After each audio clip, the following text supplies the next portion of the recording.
I've been telling you he's a problem for a while now, but yet it falls on deaf ears.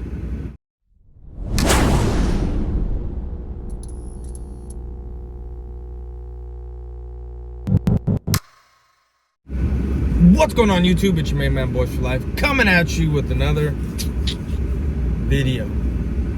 So, as you know, the Dallas Cowboys blew a 10-point lead, a 17-point lead against the Jacksonville Jaguars, and oh my God, I'm just at a loss for words for what happened.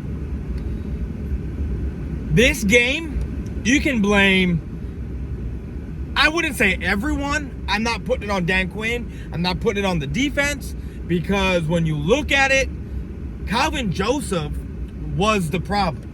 Calvin Joseph had 2 touchdowns on him, which is why he was benched, which is why the Jacksonville Jaguars were able to come back with the lead, or come back and take the lead going into in the fourth quarter. And it doesn't help that Dak Prescott is still throwing interceptions. I mean, seriously. You have, who was it? Was it Schultz or Brown? One of the guys was wide open and he airmails it. Airmails it. And this seems to be the problem. But yet, I scream this, say this, shout this at the rooftops, but yet no one listens. No one listens. I'm just a hater. I don't know what I'm talking about. People make excuses for Dak Prescott. I see a lot of people on here explaining it a lot better than the way I do, because I'm just raw with it, spilling my emotions out, talking about Dak Prescott and his faults. And look, I get it. The defense can be held accountable as well, but it's not everyone on the defense. You had one guy give up 2 touchdowns against the Jacksonville Jaguars in a span of like 9 minutes. They scored 3 touchdowns in like 9 minutes. That's why Calvin Joseph was benched. But the one I'm blaming for this, and that I'm giving the most blame to, is Kellen Moore. Kellen Moore is, I've been saying it. Kellen Moore cannot call a correct game down the stretch. Kellen Moore has not learned anything. And when you put the game on the back of your quarterback, who has no weapons, and we've established that without weapons, he can't do jack nothing. He's not Patrick Mahomes, where he can pull miracles out of his butt the way he does with less. Josh Allen, I'm not saying he can pull stuff out of his butt with less, but he will use his legs and do everything he can to help the team win. I'm not saying Dak doesn't, but Dak makes horrible mistakes. Look, that last interception in overtime, I'm not going to say I called it. I'm not going to say I had a feeling about it. But when Dak threw the ball and it hit off the hands of Noah Brown and it popped in the air, I wasn't upset. I wasn't surprised. Like I said, I'm not going to say I knew it was happening, but I wasn't surprised. I wasn't surprised in the slightest of what happened. And the person that put us in that situation wasn't Dak Prescott. It wasn't the defense. It was the bad play calling of one Kellen Moore. Explain to me why on 3rd down, you try to airmail the ball, stopping the clock, allowing them to have one timeout left. That one timeout that they had came back to haunt us. Because if you have them call the timeout on 3rd down, they have no timeouts. They get the ball with what? What was it? A little over a minute? Something like that, somewhere around there. And when they're fighting for yards to get out of bounds with 19 seconds left, they get out of bounds, and then guess what? They make that throw in the middle of the field. They don't have enough time to go out there, get the field goal ready, and kick. They wouldn't have had enough time. But to be honest with you, they wouldn't have had enough time to even get that far. But like I said, you put the game on your quarterback's back. And this is what I've been saying, people, but no one listens to me. No one listens to me. You cannot put the game in Dak Prescott's hands because he will fail you. He will fail you. And I'm not just talking about the overtime, because the overtime interception, guess what? Hit Noah Brown's in the hands. I'm tired of the body catching.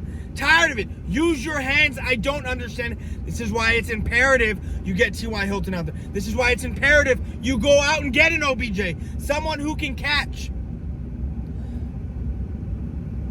CeeDee Lamb is coming into his own. It seems like the dropsies have stopped with him. And then when you put all your eggs in the Michael Gallup basket and he's disappearing in games, while you go off and you trade your best wide receiver for a 5th, 6th rounder, this is the kind of stuff that happens to you. Look, at the end of the day, we clinched a playoff berth. Yesterday was a grain of salt type of feeling. You're upset about the loss. You're good with the playoff berth, and you take it for what it is. I don't know how much more I can say this until I'm heard, until people actually start listening. But I've been saying this. Kellen Moore is the problem, along with Dak Prescott. You can't put the games in Dak's hands, period. Dak Prescott needs his running game. He needs it. I've said this all along. You put Dak Prescott in a spot where he threw for 30 times, which is in the range of where I want him. No higher. 260 some odd yards, couple of touchdowns. But it's the bad decision making of the interceptions for me.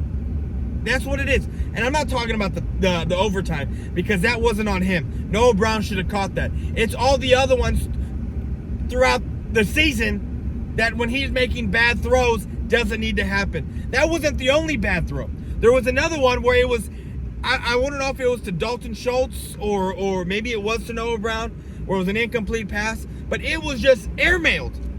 Dude's wide open, ball's airmailed. Explain that to me. But yet, Dak Prescott to these people is an elite quarterback. Dak Prescott is getting paid the money he deserves because it's the market. I don't give a crap about the market. Dak Prescott is robbing the Cowboys blind, because there's no way a quarterback making that much money without having to prove, and when I mean prove anything, Mahomes, Rodgers, Wilson, they got their money, but they're proven. And when I mean proven, you go out and get a Super Bowl. You go out and you get to NFC Championship games. That has not happened with Dak Prescott. That has not happened with the Dallas Cowboys since 1995.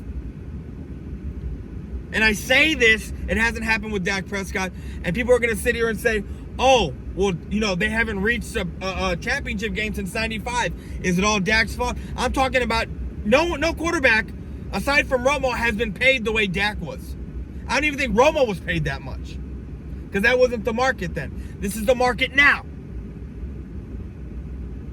I'm good with Dak Prescott getting paid $30 million, $32 million, somewhere between $28 and $34 million a year and playing the way he does. I'm good with it. But when you get into that upper echelons of $40 million, $45 million, $50 million, around there with the elite quarterbacks, that's where I got the problem. Because elite quarterbacks should not be airmailing the ball the way he's, and when I mean elite, I mean proven elite quarterbacks.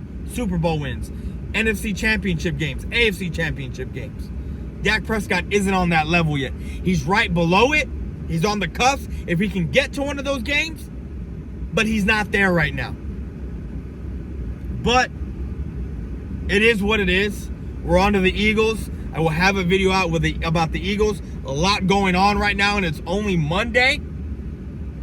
So it's going to be an exciting week. But anyways, guys, I'm out. Peace.